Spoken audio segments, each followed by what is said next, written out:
Hello, everybody. I'm honored to be speaking here at the Novatone IoT Tech Forum about post-quantum cryptography and security in a quantum computing era. In 2003 or 04, people came up with the name post-quantum cryptography. And as far as I know, this is first named by Professor Daniel J. Bernstein, because he says that crypto systems that are secure, even when the attacker has quantum computers, can be defined as post-quantum. Please understand that we are only assumed to be using classical computers. In 2004, we asked quantum computing expert, Professor Isaac Zhang of MIT, how long it takes for quantum computing to arrive. And he said 10 to 15 years. Well, we know that this didn't come true. In fact, expert today estimates 10 to 15 years until cryptographically relevant quantum computing. However, one thing is important.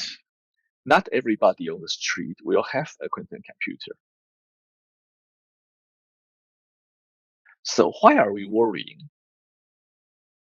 This is something that I borrowed from Professor Michele Mosca, which we call the XYZ theorem.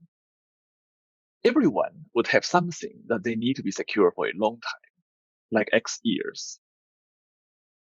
And the important thing is that we cannot switch over to a long-term secure cryptographic infrastructure overnight. This doesn't happen. It will take maybe Y years to switch. And maybe in Z years, a large-scale quantum computer will be built. And if X plus Y is greater than Z, then at the end of this period, circuit keys will be revealed. And we should worry. Why? Because there are nation states which are already collecting all the information on the internet. They have built petabytes of storage. They are storing everything, and they will break whatever they have collected when they have a quantum computer at their leisure. So in 2019, Google published about its 53-bit quantum computer. This quantum supremacy refers to a computation that classical computers cannot do. Now, this happens to be simulating a quantum computer, simulating itself. So no wonder classical computers cannot do this. However, the entire machine is cooled by liquid helium under 4 degrees Kelvin. No wonder not everyone will have a quantum computer. Now, of course, other entities like IBM, like China, have announced their own quantum computer. However, has quantum computing arrived? The answer is not really. What impact must we prepare for? Well, here's something that I should stress again and again. A quantum computer is not a faster computer. It's a different item. It's good at the occasional item, which unfortunately includes breaking crypto. The reason is that a quantum computer is good at discrete logarithms and factoring integers, as shown by this picture, which is the title page of Peter Shor's inaugural paper. So why do we need post-quantum cryptography? Well, today, almost all network transactions are encrypted. To say that you don't have something to hide is like saying that you have nothing to say. Quantum computing breaks crypto systems because RSA depends on factoring, and elliptic curve cryptography, which includes the common ECDSA, depends on discrete logarithms on elliptic curve groups. These are broken by quantum computing. However, Quantum computers do not solve all hard problems. There are problems such as decoding a random code, solving a multivariate quadratic system of equations, find short vectors in lattices, and inverting one-way functions of symmetric crypto. Crypto systems that are based on these are not broken by quantum computing, and we call these crypto systems post-quantum.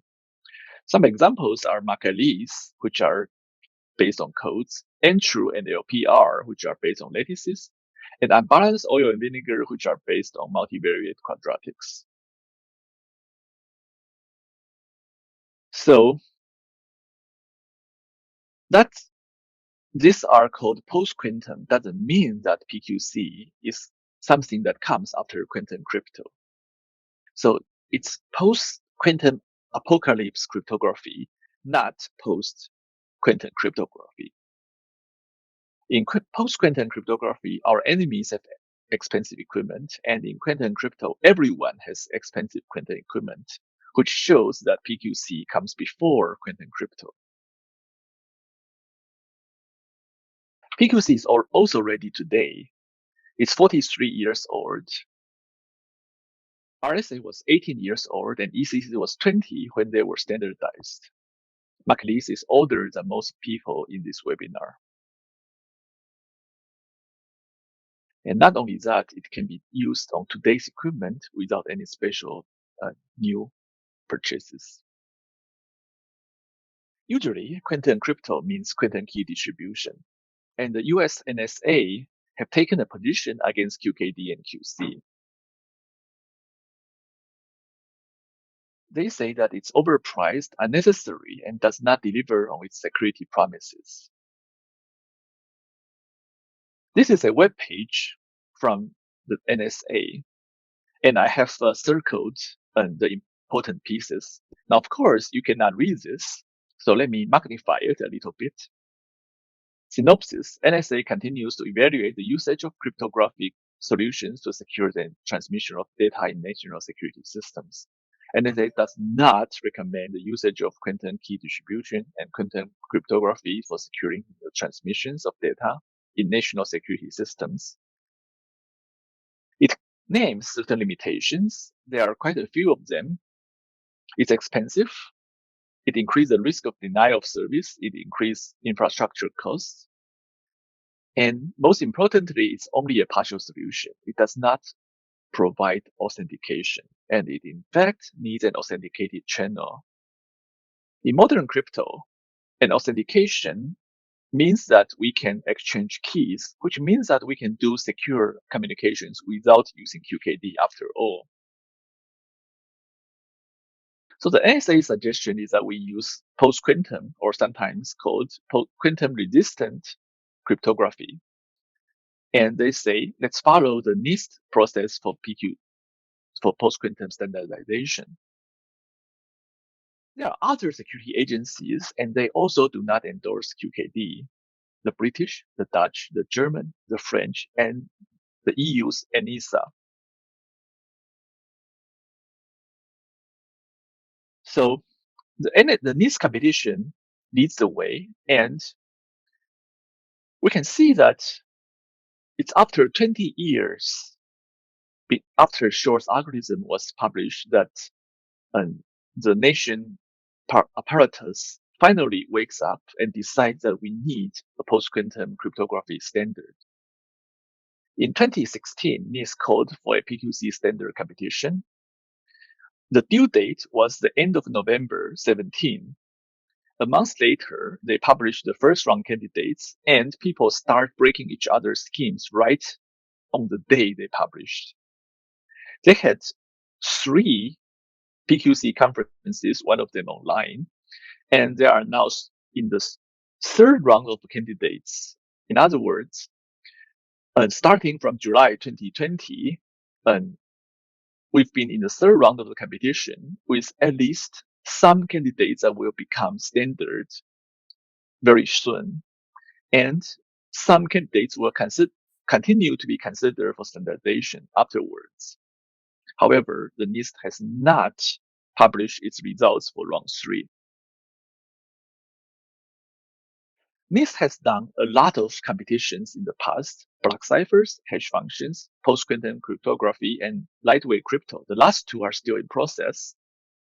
And we expect whatever the winners are, that will become the international standards for the next 20 years. That's how important it is.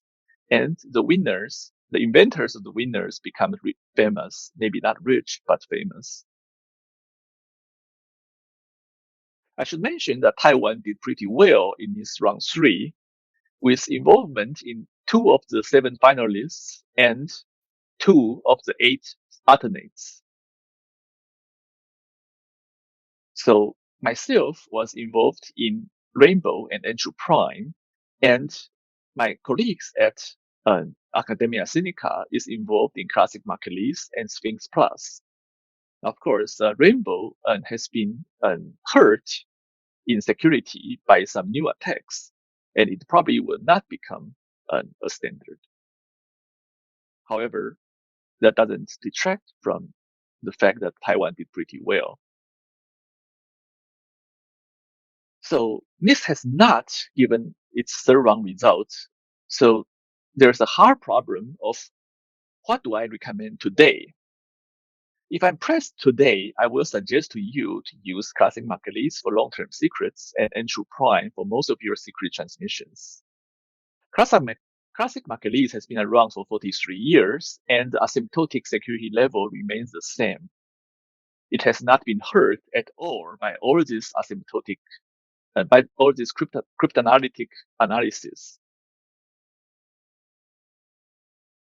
Entropy Prime is being used by the ultra-paranoid library OpenSSH, which is used by many, many computers, and is now the default in new versions of OpenSSH.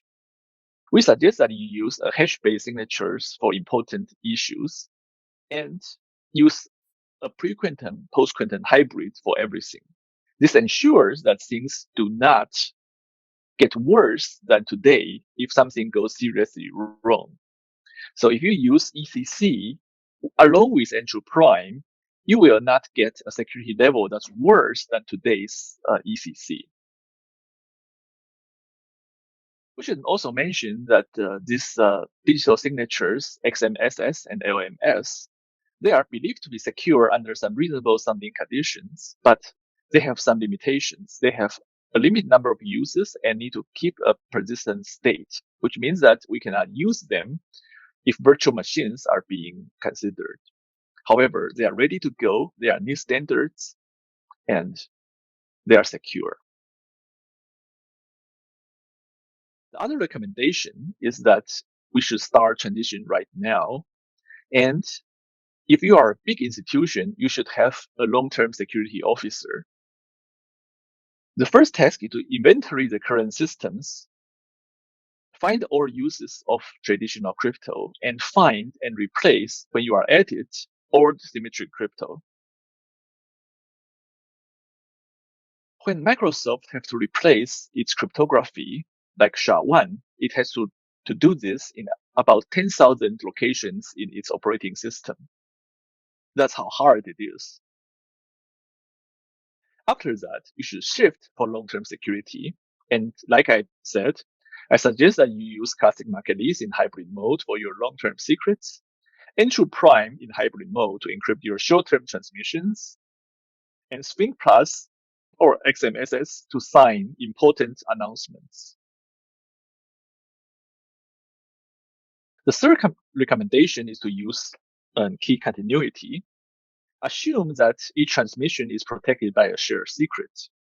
And every time the new established shared key is mixed with the last prior shared key and used as the next real shared key, update the stored shared key if you want stronger security. This is important that we can establish initial shares out of band. For example, when we are setting up a new device. What does it gain us? The security is improved. The attacker cannot read our continuing conversation without having our previous shared key. And it cannot attack us successfully without being able to break the key establishment method. Cost functions are secure, efficient, and easy to implement. The last recommendation is to start right now. There's little time to lose. We shouldn't wait for NIST. It takes years, maybe a decade, to build and transition our systems. And key continuity is cheap and useful. And this will be good for your institution anyways. What is already available? Well, open source software is available. There are people who are hard at work to verify this open source software. Verification doesn't mean testing. It means that it guarantees that the software gives the correct results. And what's also important is that there are no patent problems that encumber the crypto system that I just named. You can freely use classic market ease, you can freely use Entropy Prime, and you can freely use Sphinx Plus and LMS.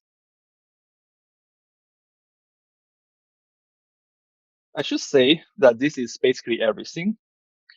For your further reading, I suggest that you read some of the following links. The German Federal Office for Information Security had a report on the status of quantum computer development. The National Academy of Sciences has a report on quantum computing and its progress and prospects. And the Global Risk Institute has a quantum threat timeline. And the NIST and Postquantum Initiative webpage has the latest on their post-quantum cryptography competition. And finally, there is an NIST report on current state of post-quantum cryptography and how do we mitigate the quantum threat. The latest on quantum attacks is given by the Gidney Carroll paper, which tells us how to factor 2000-bit RSA in 8 hours using 20 million noisy qubits. Please understand that this is not a logical qubit. This is many more because we need quantum error correction. And this is why it's 20 million qubits. And even if we assume Moore's law, which is not a given, this doesn't lead to a cryptographically relevant quantum computer for another 10 to 15 years. Okay, that's all. And thank you for your attention.